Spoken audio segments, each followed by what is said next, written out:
My parents blew thousands on my sister's wedding but left me to drown in medical debt. Now they're homeless and expect me to save them. Hey everyone. Before we kick off today's video, I've got a favor to ask. We've noticed our channel isn't getting as much love lately, and subscribing is one of the easiest ways you can help us out. It's quick, free, and it means we can keep bringing you awesome content. Your support really means a lot, so let's work together to keep this channel growing. Thanks a bunch. Now, let's dive into the video. So, here's the scoop. This crazy journey kicked off about 3 years ago when I was just 26. Out of nowhere, I got hit with a diagnosis of this super rare heart condition called hypertrophic cardiomyopathy. Basically, it meant my heart muscle was getting way too thick, and if I didn't dive into surgery soon, it could pretty much be game over for me. The docs were super straightforward. They gave me about 6 weeks tops to get the surgery, or I could just drop dead from cardiac arrest. No pressure, right? So, there I was, in the cardiologist's office, trying to keep it cool while he explained they'd have to snip out some of my heart muscle to keep me alive. Scary stuff. They set the surgery date for October 15th, but then hit me with the bombshell. Even with insurance, it was going to cost around $40,000. Like, who has that kind of cash lying around at 26 when you're just scraping by as a graphic designer, trying to juggle rent, student loans, and groceries? Not me. So, I did what anyone would do. I called my parents, laid out the whole life or death scenario, and begged for their help. My mom was crying, and my dad jumped on the line saying, "Of course, we'll figure something out." I felt so relieved, thinking, awesome, my folks got my back. Then, boom, my sister Jenna rings me up, bursting with excitement because she's just gotten engaged to her boyfriend Barry. I barely know the dude, but hey, if she's happy, I'm happy, right? She's dreaming of a December wedding in Hawaii. Yeah, you heard that right, freaking Hawaii, because that's where they had their first vacay. So romantic, I guess. Anyway, she's talking about how the wedding is going to cost around $60,000, and she's expecting our parents to foot the bill since they did the same for our brother's wedding. Cut to me, feeling all kinds of weird because, hello, I have this heart surgery coming up in like 5 weeks. So, I go over to my parents' place for dinner, our usual catch-up, and bring up the surgery again, mentioning the hospital needs a deposit. My dad gets this worried look, and my mom's avoiding eye contact. Then they drop the bomb. They've already started shelling out cash for Jenna's wedding and can't back out now. They've forked out about $50,000, covering flights and hotels for family on top of everything else. I'm doing mental gymnastics like, okay, so you've got $50,000 for a wedding, but nothing for my surgery? My dad tries to explain it's not as simple as it sounds since they've made commitments. And Jenna's been planning this wedding forever, even though she just got engaged. She's apparently had a Pinterest board going since she was a teenager. Then my mom suggests maybe postponing my surgery until the wedding blows over, which is insane because the doctor said time isn't on my side here. I reminded her of the stakes, and she kinda went quiet. Dad then floated the whole loan or payment plan idea. I was fuming, like why should I plunge into debt to save my life when they're spending a fortune on a single-day party? I told them that, and Jenna, who's been eavesdropping, stormed in and accused me of trying to sabotage her wedding. She said I've always been jealous and just want to make things about me. Like, wow. I lost it, yelling back that I'm not faking a heart condition just to steal her thunder. But she kept going on about how I'm exaggerating my situation, saying lots of people live with heart problems without surgery. It was a mess. So there we were, with my parents just chilling and not saying a word while my sister and I were basically tearing each other apart, arguing about whether one of us was going to kick the bucket. At last, my dad steps in, tells us to chill out, and says they've made up their minds. They're going to pay for Jenna's wedding because they've already promised her this big fairy tale and can't just back out. But they'll try to help me after the wedding if I can hang on. I just stormed out, totally shocked by what I just heard. When I got home, I called my brother Aaron to vent. He understood, but he just bought a house and his wife's expecting a baby, so he couldn't magic up $40,000 either. He offered to chip in $5,000, which I appreciated, but it wasn't going to cut it, and time wasn't on my side. So, I ended up borrowing money and maxing out my credit cards, pretty much wrecking my financial future to fund the surgery. I had it done as planned on October 15th, and thankfully, it went well.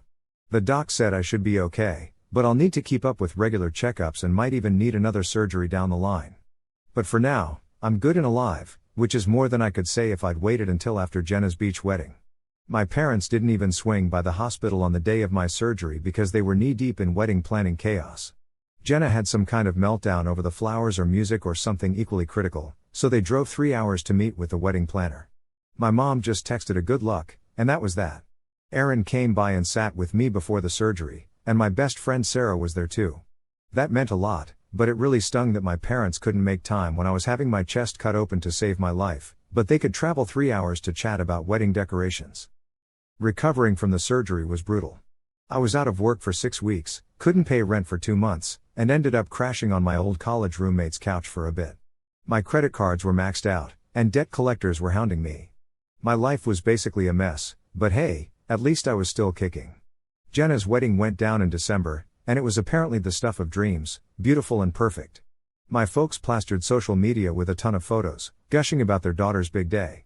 I didn't go because I was still healing, and honestly, I was bitter and angry. I couldn't pretend like everything was okay. And here's where it goes from bad to worse, and just thinking about it gets my blood boiling again, but I need you to get the whole picture. About 6 months post-wedding, my dad calls me up, sounding all weird and stressed, saying we need to chat. I'm hoping they're going to apologize and maybe offer to help with the medical debt or something. But when I get there, they drop the bomb that they're in deep financial trouble and might lose their house. Turns out, they blew not just $50,000 on the wedding, but almost $80,000 because Jenna wanted all these extra special touches, and the guest list kept growing. They covered everyone's flights and hotels and even took out a loan against their house. Now they're on the brink of foreclosure. My dad asks if I can help out, and I just can't help but laugh at how absurd it all is. He got angry, saying it wasn't funny and they could lose everything.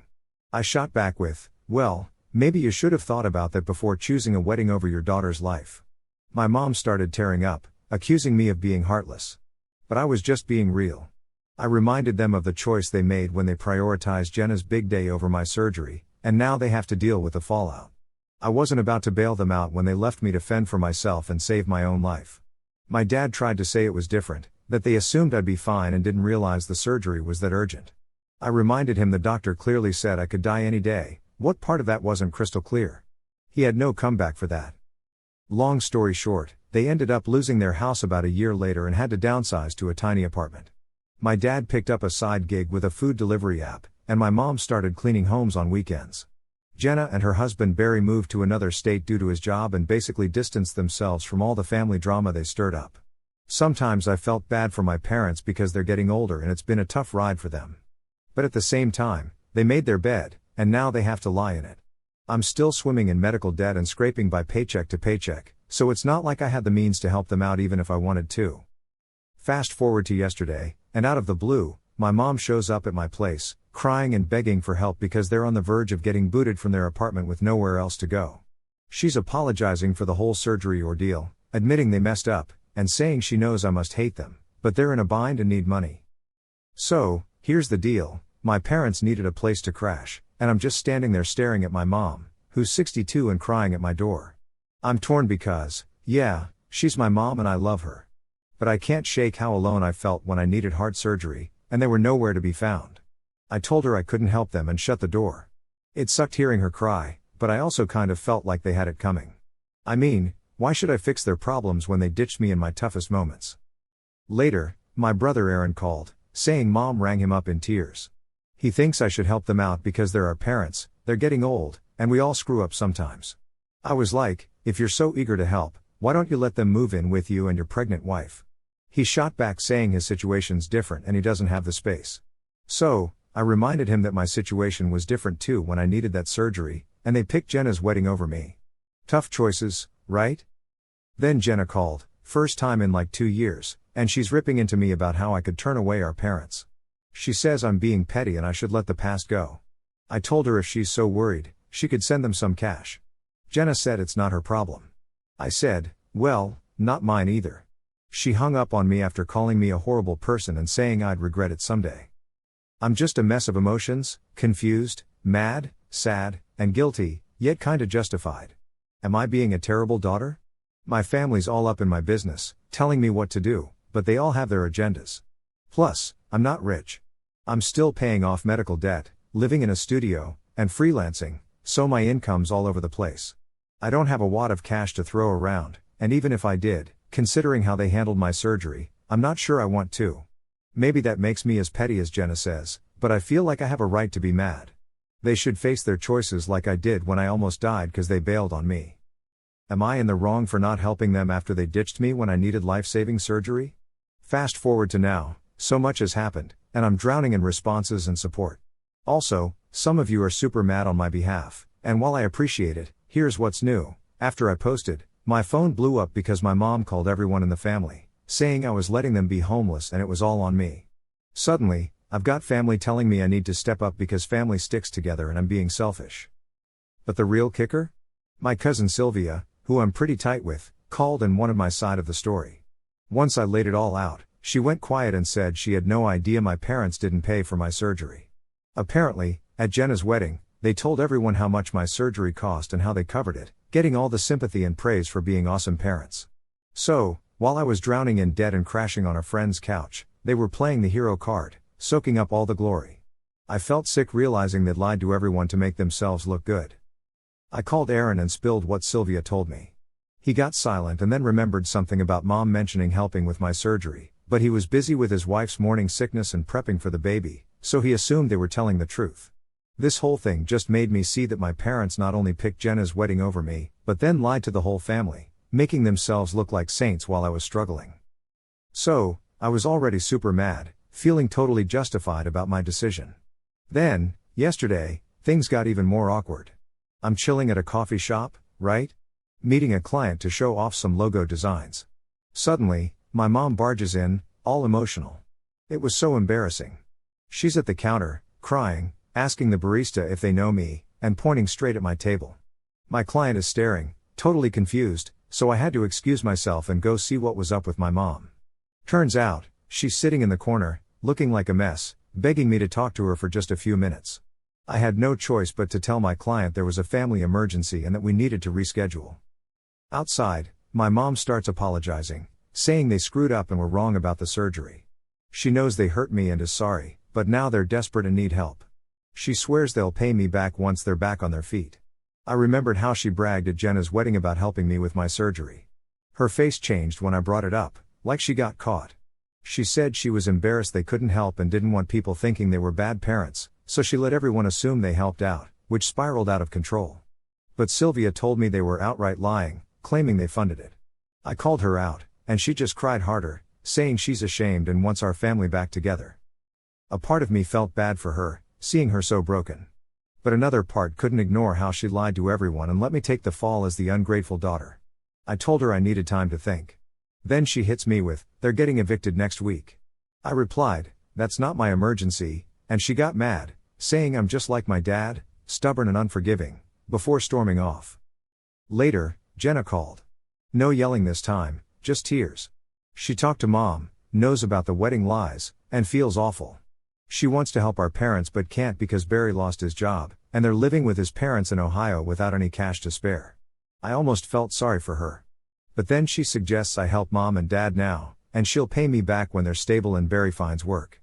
I realized she's still trying to put this on me. So, I told Jenna she got her dream wedding, and now she needs to help the parents who went broke for it. It's not my job to fix what the wedding messed up. She got quiet, saying she didn't ask them to spend that much, they chose to. And I said, "Yeah, they made their choice, your wedding over my surgery. Now you deal with being the chosen one." Then I hung up. Some might think I'm being harsh, but I'm just tired of being the one everyone expects to fix everything when I'm the one who was screwed over. My credit's still wrecked from medical debt, and I'm dealing with the trauma in therapy. But now they want me to forget all that and bail them out of their mess. That's not fair, so I'm sticking with my decision. Maybe letting them face their problems will finally teach them a lesson. Final update, I'm so over this whole mess and ready to move on. Just wanted to thank everyone for their support, it really helped me feel less crazy. So, my parents got evicted and are crashing in Uncle Paul's basement with his wife, who's never liked them and is making it clear this is a temporary gig. Jenna called again, furious, blaming me for them being homeless and practically living like basement nomads. She says I'll regret it when they're gone and guilt will eat me alive for not helping them. I told her they didn't help me when I needed it most. So there I was, almost dying just so they could get their act together without me, the same way I had to figure things out on my own. Then, Jenna hit me with something that really ticked me off. She downplayed my surgery, saying it wasn't as serious as I made it out to be and that folks live with heart conditions all the time. Basically, she called me dramatic, And that's when I realized she just doesn't get it, and probably never will. So, I told Jenna she can keep telling herself her wedding was more important than my life if it helps her sleep at night. But I know the truth, and so does everyone else now. She can't change what happened to feel better. Then I blocked her number because I'm tired of having the same argument over and over. Aaron is trying to stay neutral, but he mentioned our parents are working multiple jobs, trying to scrape together enough for a deposit on a new apartment. They're hoping to have enough by next month, but it's tight, and they're stressed out. He said they asked him to ask me again to help with the deposit, just the deposit, not for anything ongoing. I told Aaron I've already given my answer, and I'm not changing my mind. He can help if he wants, but I'm done with being asked. Aaron gets where I'm coming from but thinks I should forgive them because holding on to anger is only hurting me. They've learned their lesson, he says. But I told him some lessons come with a price, and maybe they should have thought about that before making their choices. He didn't argue, but I could tell he thinks I'm being stubborn. Maybe I am, but I think I'm being consistent and protecting myself from folks who have let me down when it mattered most. Weirdly enough, I actually feel better than I have in years because I finally stood up for myself and set boundaries with my family. I'm not carrying around all the resentment and second-guessing whether I'm being unreasonable anymore because now I know I'm not. I've been going to therapy regularly since all this started, and my therapist has helped me see that my parents' actions were a form of abandonment. It's okay for me to protect myself from people who've hurt me, even if they're family and even if they're sorry now. On the health front, I'm doing well. My heart is stable, and I go for checkups every 6 months. My cardiologist says everything looks good, so as long as I keep an eye on things and take care of myself, I should be fine. The medical debt is almost paid off now, and my credit score is getting better. Financially, I'm in a much better place than right after the surgery, and I'm proud of myself for getting through it all alone, even though it was tough and scary. I keep thinking about what would have happened if I'd waited for Jenna's wedding to have the surgery, like my parents wanted. Honestly, I probably would have died because my condition was getting worse fast, and the doctors were clear that delaying wasn't an option. So, when people say I should forgive my parents because they didn't grasp how serious it was, I remind them that the doctors were very clear with my parents about the risks. I know some folks think I'm being too harsh, and maybe some of you reading this think I should help my parents because they're old and scared, and family should stick together. But I think family is also supposed to rally when someone is facing life-threatening surgery, and they didn't do that for me. I'm not saying I'll never have a relationship with my parents again, but right now, I need space, and I need them to understand their actions had consequences. I'm not going to pretend everything's okay just to make them feel better about their choices. Jenna can keep living in Ohio with Barry, acting like her wedding wasn't at the heart of all this drama. My parents can keep working multiple jobs to fix the financial mess they made. I'm going to keep living my life and taking care of myself because that's what I had to learn to do when they weren't there to help me. I want to thank everyone who reached out with support. It really helped me feel less alone through all this. It's nice to know there are people who understand that sometimes you have to put yourself first, even when it's hard and even when others don't like it. So that's my final update. I'm moving on from this drama because I have a life to live. I've wasted enough time and energy on people who've shown they don't prioritize my well-being when it really matters. I deserve better, and so does everyone who's ever been let down by those who were supposed to love them unconditionally.